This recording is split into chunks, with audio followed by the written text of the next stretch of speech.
the world we are living in is not at all as the linguistic structures we have inherited would have us have it. That we are actually living inside some kind of artificial construction which is potentially permeable by human understanding, but to date has not been. We have been very much on the surface of things.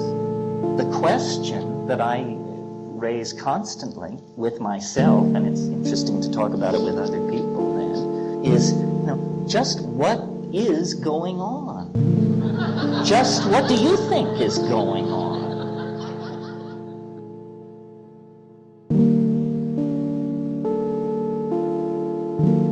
Have you backed off from it? Do you have a grip on the outlines of the problem? Or are you just sort of adrift inside the context? Because the situation is mighty peculiar, friends.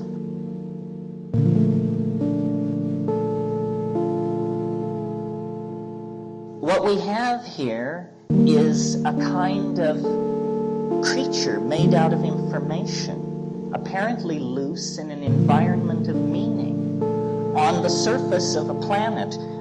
We, as moderns, as inheritors of Cartesian rationalism, look out at a universe that our science tells us is energy, matter, conservation of mass and momentum, and yet we never notice the peculiar enigma posed by the question, who's looking?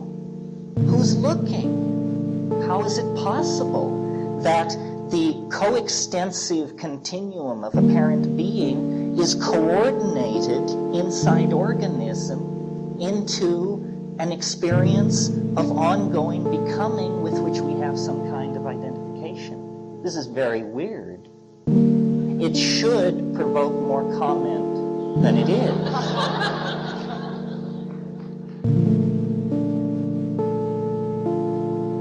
I realized that not only the tired cliche that everything you know is wrong, but also that whatever is true cannot even be imagined. For anybody who has ever defined life as a quest, or a path, or a search, or a mystery, it's like you've hit the main vein. It is a path. It is a quest. There is a mystery. And when you get to the mystery, it's better than you thought it would be. It's better than you could think it would be. Hell, it's the mystery. That's what it is. And you say, I never thought, I doubted all the way. The whole time I was looking, I never thought. And yet, and it pays back.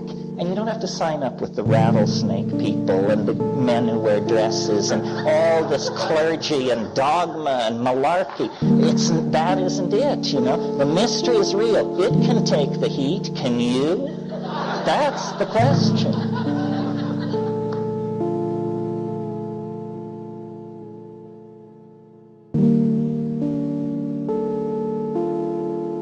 And this is what it is, that there is a secret about this planet, about the way things are here, and that you find out the secret by digging in the sub-basement of your own mind. And then you come upon the lost records, the true history of your family.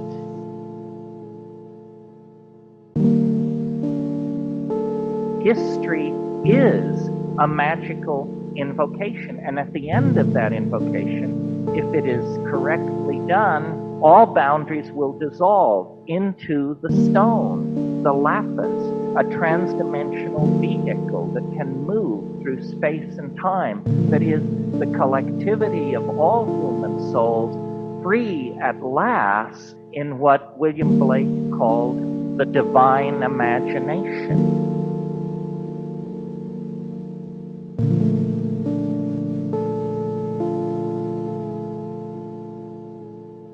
We see that this thing, this transcendental object at the end of time, this attractor that chose us out of the animal kingdom and sculpted the neocortex, opposed the thumb, stood us on our hind legs, gave us binocular vision. This thing is calling us toward itself across eons of cosmic time. We are asked to mirror it, and as we mirror it, we become more of its essence. And as we become more of its essence, we leave behind the animal organization that we were cast in the beginning. I mean, have you ever stopped to consider how many people didn't screw up for you to be sitting here tonight?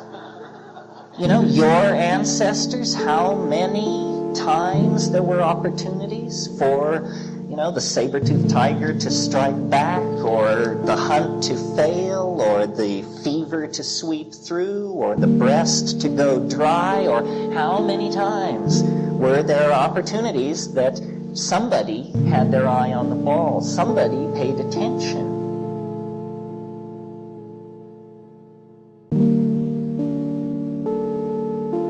The point is, there is an organized, intelligent universe of meaning that is trying to break through into the chaotic human world. It's the plan from the unconscious.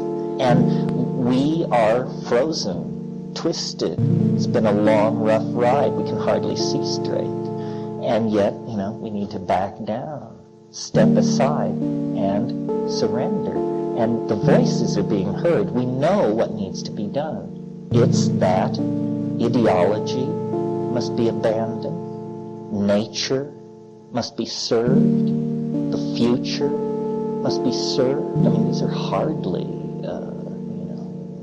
argumentative positions, yet who the hell is taking them? And yet we must.